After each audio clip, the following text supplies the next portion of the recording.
ಪ್ರಿಯ ಜ್ಯೋತಿಷ್ಯ ವಿದ್ಯಾರ್ಥಿಗಳೇ, ಆತ್ಮೀಯರೇ, ಜ್ಯೋತಿಷ್ಯ ಶಾಸ್ತ್ರದ ಮೇಲೆ ನಿಮಗಿರುವ ಆಸಕ್ತಿ, ಅಭಿಮಾನವನ್ನು ಶ್ಲಾಘಿಸುತ್ತಾ ನಮ್ಮಿ ಆನ್ಲೈನ್ ಜ್ಯೋತಿಷ್ಯ ತರಗತಿಯನ್ನು ಆಯ್ದುಕೊಂಡಿರುವುದಕ್ಕೆ ನಿಮಗೆ ಅಭಿನಂದನೆಗಳನ್ನು ಸಲ್ಲಿಸುತ್ತಾ ನಮ್ಮ ಈ ತರಗತಿಗೆ ನಿಮ್ಮನ್ನು ಆತ್ಮೀಯವಾಗಿ ಸ್ವಾಗತಿಸುತ್ತಿದ್ದೇನೆ.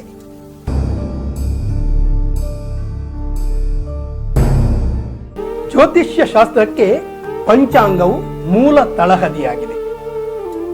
ಹೇಗೆ ಒಂದು ಕಟ್ಟಡಕ್ಕೆ ಪಂಚಾಂಗವು ಭದ್ರವಾದ ತಳಹದಿ ಆಗಿರ್ತದೋ ಅದೇ ರೀತಿಯಲ್ಲಿ ಜ್ಯೋತಿಷ್ಯ ಶಾಸ್ತ್ರ ಎಂಬ ಮಹಾನ್ ಶಾಸ್ತ್ರಕ್ಕೆ ಪಂಚ ಅಂಗಗಳುಳ್ಳ ಪಂಚಾಂಗವು ಭದ್ರ ಬುನಾದಿಯಾಗಿದೆ. ಈ ಪಂಚಾಂಗವನ್ನು ಓದುವುದನ್ನು ಶಾಸ್ತ್ರೀಯ ಭಾಷೆಯಲ್ಲಿ ಪಂಚಾಂಗ ಶ್ರವಣ ಎಂದು ಕರೆಯುತ್ತಾರೆ. ಈ ಪಂಚಾಂಗ ಶ್ರವಣವನ್ನು ಮಾಡುವುದರಿಂದ ಅನೇಕ ರೀತಿಯ ಪುಣ್ಯ ಫಲಗಳು ಪ್ರಾಪ್ತವಾಗುತ್ತದೆ ಎಂಬುದನ್ನು ಋಷಿಮುನಿಗಳು ತಿಳಿಸಿದ್ದಾರೆ. ಅದರಲ್ಲೂ ನಿತ್ಯ ಪ್ರಾತಃ ಕಾಲದಲ್ಲಿ ಶುಚಿರ್ಭೂತರಾಗಿ ಪಂಚಾಂಗ ಶ್ರವಣವನ್ನು ಮಾಡುವುದರಿಂದ ಗಂಗಾ ಸ್ನಾನದ ಪುಣ್ಯ ಫಲಗಳು ಪ್ರಾಪ್ತವಾಗುತ್ತದೆ ಎಂದು ಶಾಸ್ತ್ರಗಳಲ್ಲಿ ಉಲ್ಲೇಖವಾಗಿದೆ. ಈ ಪಂಚಾಂಗ ಶ್ರವಣ ಮಾಡಬೇಕಿದ್ರೆ ಇರಬೇಕಾದ ಮೂಲ ಅರ್ಹತೆಗಳು ಏನು? ಪಂಚಾಂಗ ಶ್ರವಣ ಮಾಡಬೇಕಾದರೆ ಇರಬೇಕಾದಂತಹ ಮೂಲ ಅರ್ಹತೆ ಕನ್ನಡ ಭಾಷೆಯನ್ನು ಓದಲು ಮತ್ತು ಬರೆಯಲು ಸ್ಪಷ್ಟವಾಗಿ ತಿಳಿದಿರಬೇಕು. ಅದರಲ್ಲೂ ಕನ್ನಡ ಅಂಕೆಗಳನ್ನು ಓದಲು ಮತ್ತು ಬರೆಯಲು ಸ್ಪಷ್ಟವಾಗಿ ತಿಳಿದಿರಬೇಕು. ನಾವೆಲ್ಲರೂ ಪ್ರಾಥಮಿಕ ಶಾಲೆಯಲ್ಲಿ ಈ ಕನ್ನಡ ಅಂಕೆಗಳನ್ನು ಕಲಿತಿದ್ದೇವೆ. ಈಗ ಜ್ಯೋತಿಷ್ಯ ಶಾಸ್ತ್ರದ ಕಲಿಕೆಗಾಗಿ ಈ ಅಂಕೆಗಳನ್ನು ಇನ್ನೊಮ್ಮೆ ನೆನಪು ಮಾಡಿಕೊಳ್ಳೋಣ. ಬನ್ನಿ, ಇದು ಕನ್ನಡದ ಅಂಕೆಗಳು 1, 2, 3, 4, 5, 6, 7, 8, 9, 10. ಈಗ ಮತ್ತೊಮ್ಮೆ ಈ ಕನ್ನಡ ಅಂಕೆಗಳನ್ನು ನೋಡೋಣ.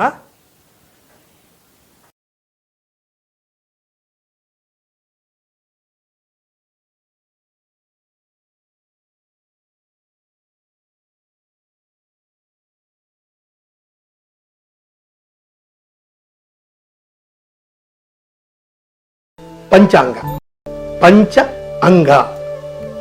ಈ 5 ಅಂಗಗಳು ಯಾವುದು ಅಂತ ಹೇಳಿದ್ರೆ ತಿಥಿ, ವಾರ, ನಕ್ಷತ್ರ, ಯೋಗ ಹಾಗೂ ಕರಣ.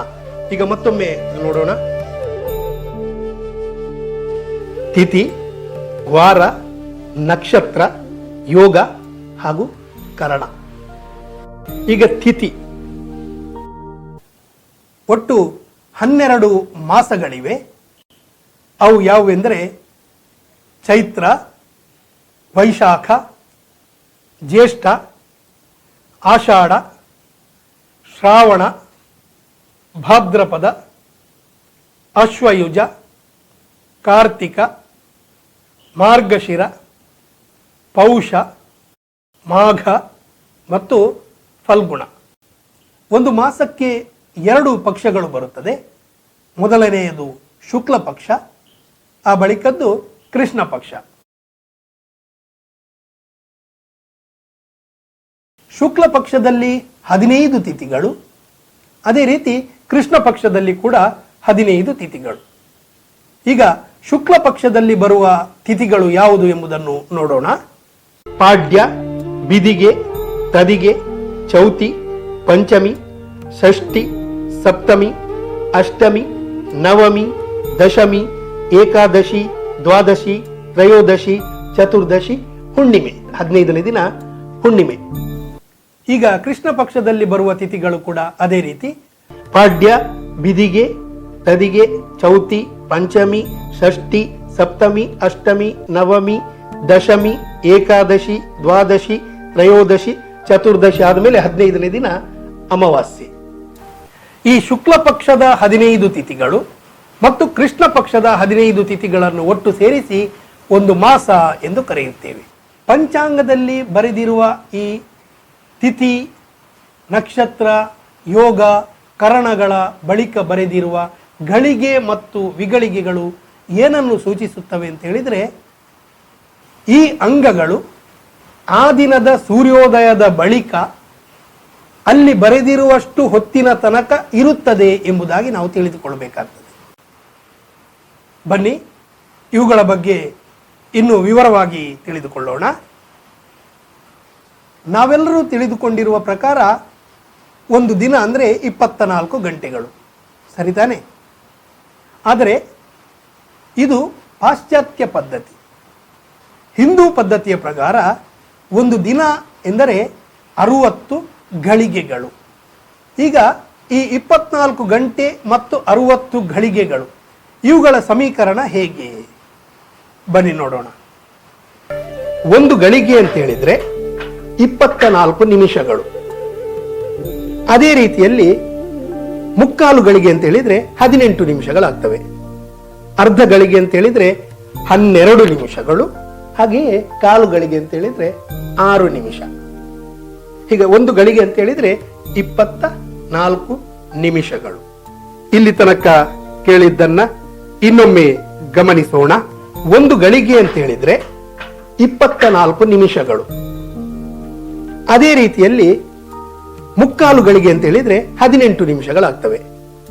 ಅರ್ಧ ಗಳಿಗೆ ಅಂತ ಹೇಳಿದ್ರೆ 12 ನಿಮಿಷಗಳು. ಹಾಗೆಯೇ ಕಾಲು ಗಳಿಗೆ ಅಂತ ಹೇಳಿದ್ರೆ 6 ನಿಮಿಷ. ಈಗ ಉದಾಹರಣೆಗಾಗಿ ಪಂಚಾಂಗ ಪುಸ್ತಕದಲ್ಲಿ ಯಾವುದಾದರೂ ಒಂದು ದಿನವನ್ನು ನೋಡೋಣ. ಏಪ್ರಿಲ್ ತಿಂಗಳ 1ನೇ ತಾರೀಕು 2020ನೇ ಇಸವಿ. ಈ ದಿನದ ಪಂಚಾಂಗವನ್ನು ಗಮನಿಸೋಣ. ಇಲ್ಲಿ ನೋಡಿ, 2020 ಮಾರ್ಚ್ ತಿಂಗಳು. ಇಲ್ಲಿ 31ನೇ ತಾರೀಕಿಗೆ ಮಾರ್ಚ್ ತಿಂಗಳು ಮುಗಿಯುತ್ತದೆ. ಆ ಬಳಿಕದ ಇದು 1ನೇ ತಾರೀಕು ಏಪ್ರಿಲ್ ತಿಂಗಳು. ಏಪ್ರಿಲ್ ತಿಂಗಳ 1ನೇ ತಾರೀಕು. ಇಲ್ಲಿ ಗಮನಿಸಿ, ಇಲ್ಲಿ ತಿಥಿ ಎಂದು ಬರೆದಿರುತ್ತಾರೆ.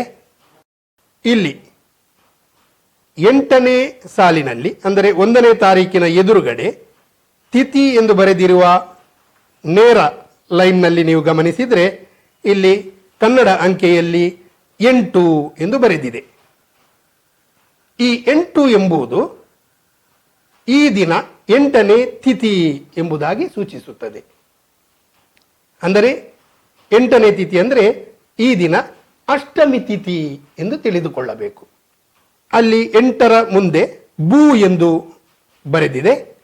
ಈ ಬು ಎಂಬ ಅಕ್ಷರವು ಬುಧವಾರ ಎಂಬುದನ್ನು ಸೂಚಿಸುತ್ತದೆ. ಪ್ರಿಯ ವಿದ್ಯಾರ್ಥಿಗಳೇ, ಈಗ ನಾವು ಕಾಲಪುರುಷನ ಅಂಗಗಳು ಏನು ಅಂತ ನೋಡೋಣ. ಬನ್ನಿ. ಹೋರಾಶಾಸ್ತ್ರದಲ್ಲಿ ಕಾಲವನ್ನು ಕಾಲಪುರುಷ ಎಂದು ನಿರ್ಣಯಿಸಿ 12 ರಾಶಿಗಳಲ್ಲಿ ಅವನ ಅಂಗಾಂಗಗಳನ್ನು ವಿಭಾಗಿಸಿರ್ತಾರೆ. ಮೇಷರಾಶಿಯು ಕಾಲಪುರುಷನ ಶಿರಸ್ಸು ಆಗಿರ್ತದೆ.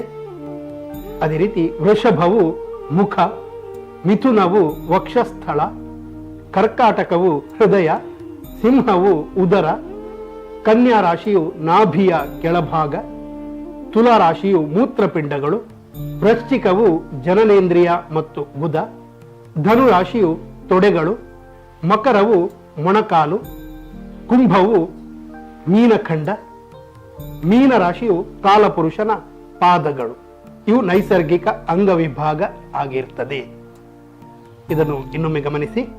ಹೋರಾಶಾಸ್ತ್ರದಲ್ಲಿ ಕಾಲವನ್ನು ಕಾಲಪುರುಷ ಎಂದು ನಿರ್ಣಯಿಸಿ 12 ರಾಶಿಗಳಲ್ಲಿ ಅವನ ಅಂಗಾಂಗಗಳನ್ನು ವಿಭಾಗಿಸಿರ್ತಾರೆ. ಮೇಷರಾಶಿಯು ಕಾಲಪುರುಷನ ಶಿರಸ್ಸು ಆಗಿರ್ತದೆ. ಅದೇ ರೀತಿ ವೃಷಭವು ಮುಖ, ಮಿಥುನವು ವಕ್ಷಸ್ಥಳ, ಕರ್ಕಾಟಕವು ಹೃದಯ, ಸಿಂಹವು ಉದರ, ಕನ್ಯಾ ರಾಶಿಯು ನಾಭಿಯ ಕೆಳಭಾಗ, ತುಲಾ ರಾಶಿಯು ಮೂತ್ರಪಿಂಡಗಳು, ವೃಶ್ಚಿಕವು ಜನನೇಂದ್ರಿಯ ಮತ್ತು ಗುದ, ಧನು ರಾಶಿಯು ತೊಡೆಗಳು, ಮಕರವು ಮೊಣಕಾಲು, ಕುಂಭವು ಮೀನಖಂಡ, ಮೀನ ರಾಶಿಯು ಕಾಲಪುರುಷನ ಪಾದಗಳು. ಇವು ನೈಸರ್ಗಿಕ ಅಂಗವಿಭಾಗ ಆಗಿರ್ತದೆ. ವಿದ್ಯಾರ್ಥಿಗಳೇ, ಈಗ ನಾವು ಗ್ರಹರ ದೃಷ್ಟಿ ಅಂದ್ರೆ ಏನು ಅಂತ ನೋಡೋಣ. ಬನ್ನಿ. ಎಲ್ಲ ಗ್ರಹರು ಕೂಡ ತಾವಿರುವ ಸ್ವಸ್ಥಾನದಿಂದ ಸಪ್ತಮವನ್ನು ಪೂರ್ಣ ದೃಷ್ಟಿಯಿಂದ ನೋಡ್ತಾರೆ.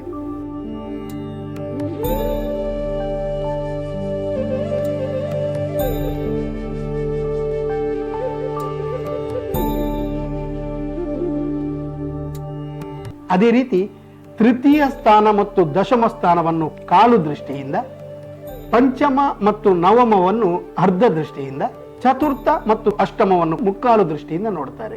ಶನಿ, ಗುರು ಮತ್ತು ಕುಜ ಈ ಮೂರು ಗ್ರಹರಿಗೆ ವಿಶೇಷವಾದ ದೃಷ್ಟಿ ಇರ್ತದೆ.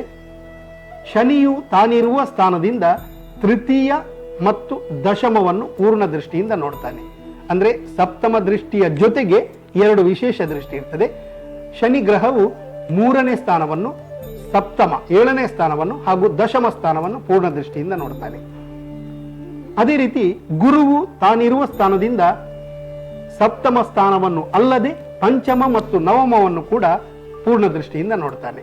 ಅಂದ್ರೆ 5, 7, 9 ಈ ಮೂರು ಮನೆಯನ್ನು ಕೂಡ ಪೂರ್ಣ ದೃಷ್ಟಿಯಿಂದ ನೋಡ್ತಾನೆ. ಕುಜನು ತಾನಿರುವ ಸ್ಥಾನದಿಂದ ಚತುರ್ಥ ಮತ್ತು ಅಷ್ಟಮವನ್ನು ಕೂಡ ಪೂರ್ಣ ದೃಷ್ಟಿಯಿಂದ ನೋಡ್ತಾನೆ. ಅಂದ್ರೆ ಸಪ್ತಮವನ್ನು ಅಲ್ಲದೆ ಚತುರ್ಥ ಮತ್ತು ಅಷ್ಟಮವನ್ನು ಕೂಡ ಪೂರ್ಣ ದೃಷ್ಟಿಯಿಂದ ನೋಡ್ತಾನೆ. ಇಲ್ಲಿ ಈ ಮೂರು ಗ್ರಹರಿಗೆ ಅಂದ್ರೆ ಗುರು, ಕುಜ, ಶನಿ ಈ ಮೂರು ಗ್ರಹರಿಗೆ ಮಾತ್ರ ವಿಶೇಷವಾದ ದೃಷ್ಟಿ ಇದೆ. ಗುರುವು 5, 7, 9 ಈ ಮೂರು ಮನೆಗಳನ್ನ ನೋಡಿದ್ರೆ, ಕುಜನು 4, 7, 8 ಈ ಮೂರು ಮನೆಗಳನ್ನ ಪೂರ್ಣ ದೃಷ್ಟಿಯಿಂದ ನೋಡ್ತಾನೆ. ಅದೇ ರೀತಿ ಶನಿಯು 3, 7, 10 ಈ ಮನೆಗಳನ್ನ ಪೂರ್ಣ ದೃಷ್ಟಿಯಿಂದ ನೋಡ್ತಾನೆ. ಗ್ರಹರಿಗೆ ತಾವಿರುವ ಸ್ಥಾನದಿಂದ ದ್ವಿತೀಯ, ಷಷ್ಠ, ಏಕಾದಶ ಮತ್ತು ದ್ವಾದಶ ಭಾವದಲ್ಲಿ ದೃಷ್ಟಿ ಇರುವುದಿಲ್ಲ. ಶುಭ ಗ್ರಹರ ದೃಷ್ಟಿಯು ಉತ್ತಮ ಮತ್ತು ಶುಭ ಫಲವನ್ನ ನೀಡುತ್ತದೆ. ಪಾಪಗ್ರಹರ ದೃಷ್ಟಿಯು ಅಶುಭ ಫಲಗಳನ್ನ ನೀಡುತ್ತದೆ. ಗುರುವಿನ ತ್ರಿಕೋಣ ದೃಷ್ಟಿಯು ಸದಾ ಶುಭ ಫಲವನ್ನೇ ನೀಡುತ್ತದೆ ಹಾಗೂ ಅಶುಭ ಫಲಗಳ ನಾಶ ಮಾಡುತ್ತದೆ. ಗ್ರಹರು ಒಟ್ಟು 9 ಮಂದಿ. ಸೂರ್ಯಾದಿ ನವಗ್ರಹರು ಅಂತ ಕರೀತಾರೆ. ಯಾರ್ಯಾರು ಅಂತ ಹೇಳಿದ್ರೆ, ರವಿ ಅಂದ್ರೆ ಸೂರ್ಯ, ಶಶಿ ಅಂದ್ರೆ ಚಂದ್ರ, ಕುಜ ಅಥವಾ ಮಂಗಳ ಏನು ಅಂತ ಕರಿತೇವೆ, ಹಾಗೆಯೇ ಬುಧ, ಶಕ್ರವಂದ್ಯೈಶ್ಚ ಇಂದ್ರನಿಂದ ವಂದಿಸಲ್ಪಡುವವನು ಬೃಹಸ್ಪತಿ, ಆಮೇಲೆ ಶುಕ್ರ ಗ್ರಹರು ದಿನಕರ ಸುತ ಅಂದ್ರೆ ಸೂರ್ಯನ ಮಗ ಶನಿ, ಆಮೇಲೆ ರಾಹು ಮತ್ತು ಕೇತು. ಇವರ ಜೊತೆಯಲ್ಲಿ 10ನೇ ಗ್ರಹವಾಗಿ ಶನಿಯ ಮಗನಾದ ಮಾಂದಿಯನ್ನು ಕೂಡ ನಾವು ಗಣನೆಗೆ ತೆಗೆದುಕೊಳ್ಳುತ್ತೇವೆ. ಈ ರವಿಯಾದಿ 7 ಗ್ರಹರು ಇವರು ತಾರಾಗ್ರಹರು. ಹಾಗೆ ಈ ರಾಹು ಮತ್ತು ಕೇತು ಎಂಬವರು ಛಾಯಾಗ್ರಹರು. ತಾರಾಗ್ರಹರು ಗ್ರಹ ಪಥದಲ್ಲಿ ಪ್ರದಕ್ಷಿಣಾಕಾರವಾಗಿ ಚಲಿಸುತ್ತಿದ್ರೆ, ಈ ಛಾಯಾಗ್ರಹರು ರಾಹು ಕೇತುಗಳು ಅಪ್ರದಕ್ಷಿಣವಾಗಿ ಚಲಿಸುತ್ತಾರೆ. ಈ ರವಿ, ಶಶಿ, ಕುಜ, ಬುಧ, ಗುರು, ಶುಕ್ರ ಗ್ರಹರು ತನ್ನ ಗ್ರಹ ಪಥದಲ್ಲಿ ಪ್ರದಕ್ಷಿಣಾಕಾರವಾಗಿ ಚಲಿಸಿದ್ರೆ, ಈ ರಾಹು ಮತ್ತು ಕೇತು ಗ್ರಹಗಳು ಅಪ್ರದಕ್ಷಿಣಾಕಾರವಾಗಿ ಚಲಿಸುತ್ತವೆ. ಇವುಗಳ ಚಲನೆ ಮುಂದಿನ ಅಭ್ಯಾಸಕ್ಕೆ ಬಹಳ ಮುಖ್ಯ, ಗಮನವಿಟ್ಟುಕೊಳ್ಳಿ. ಈಗ ಕ್ಷಿತಿಜದಲ್ಲಿ ಈ ಗ್ರಹರ ಪಥವನ್ನ ತಿಳಿಯುವುದಕ್ಕಾಗಿ ಕಾಲ್ಪನಿಕವಾದ ಒಂದು ಚಕ್ರವನ್ನ ರಚಿಸಿದ್ದಾರೆ. ಇದನ್ನ ಭಾಚಕ್ರ ಅಥವಾ ರಾಶಿ ಚಕ್ರ ಅಂತ ಕರೀತಾರೆ. ಇದರ ಒಟ್ಟು ಪರಿಮಾಣವು 360 ಡಿಗ್ರಿ ಆಗಿರ್ತದೆ. ಈ ರಾಶಿ ಚಕ್ರವನ್ನ 12 ವಿಭಾಗಗಳನ್ನಾಗಿ ಮಾಡಿದಾಗ 30 ಡಿಗ್ರಿ ಪರಿಮಾಣದ ಒಂದು ವಿಭಾಗವನ್ನು ರಾಶಿ ಅಂತ ಕರೀತಾರೆ. ಜ್ಯೋತಿಷ ಶಾಸ್ತ್ರ ಕಲಿಯಬೇಕೆಂಬ ಆಸಕ್ತಿ ನಿಮಗಿದೆಯಾ? ಹಾಗಾದರೆ ಇನ್ನೇಕೆ ತಡ? ನಿಮ್ಮ ಬಿಡುವಿನ ವೇಳೆಯಲ್ಲಿ ನೀವು ಇರುವಲ್ಲಿಂದಲೇ ಜ್ಯೋತಿಷ್ಯ ಶಾಸ್ತ್ರ ಕಲಿಯಿರಿ. ಕನ್ನಡ ಓದಲು ಬರೆಯಲು ತಿಳಿದಿರುವ ಯಾರು ಬೇಕಾದರೂ ಜ್ಯೋತಿಷ ಶಾಸ್ತ್ರವನ್ನ ಕಲಿಯಬಹುದು. ರಿಜಿಸ್ಟ್ರೇಷನ್ ಮಾಡಿದ ನಂತರ ನಮ್ಮ ವೆಬ್ಸೈಟ್ www.jyotishamitra.comಗೆ ಭೇಟಿ ಕೊಡಿ. ನಂತರ ನಿಮಗೆ ಕೊಟ್ಟಿರುವ ಯೂಸರ್ ನೇಮ್ ಮತ್ತು ಪಾಸ್ವರ್ಡ್ ಅನ್ನ ನಮೂದಿಸಿ ಈ ಬಟನ್ ಕ್ಲಿಕ್ ಮಾಡಿ. ಇಲ್ಲಿ ನನ್ನ ತರಗತಿಯನ್ನ ಕ್ಲಿಕ್ ಮಾಡಿದಾಗ ನಿಮ್ಮ ಕ್ಲಾಸ್ ಅಪ್ಡೇಟ್ ಆಗಿರುತ್ತದೆ. ವಿಡಿಯೋ ಕ್ಲಾಸ್, ಸಿಲೆಬಸ್, ನೋಟ್ಸ್ ಇರುತ್ತದೆ. ಪ್ರತಿದಿನ ಬೆಳಗ್ಗೆ ಕ್ಲಾಸ್ ಅಪ್ಡೇಟ್ ಆಗುತ್ತಿರುತ್ತದೆ. ಹಿಂದಿನ ತರಗತಿಗಳು ಡಿಲೀಟ್ ಆಗುವುದಿಲ್ಲ. ನಿಮ್ಮ ತರಗತಿ 2 ವರ್ಷ ವೆಬ್ಸೈಟ್ನಲ್ಲಿ ಇರುತ್ತದೆ. ಹೆಚ್ಚಿನ ಮಾಹಿತಿಗಾಗಿ 9986671473 ಅಥವಾ 9535283535 ಸಂಖ್ಯೆಗೆ ಕರೆ ಮಾಡಿ.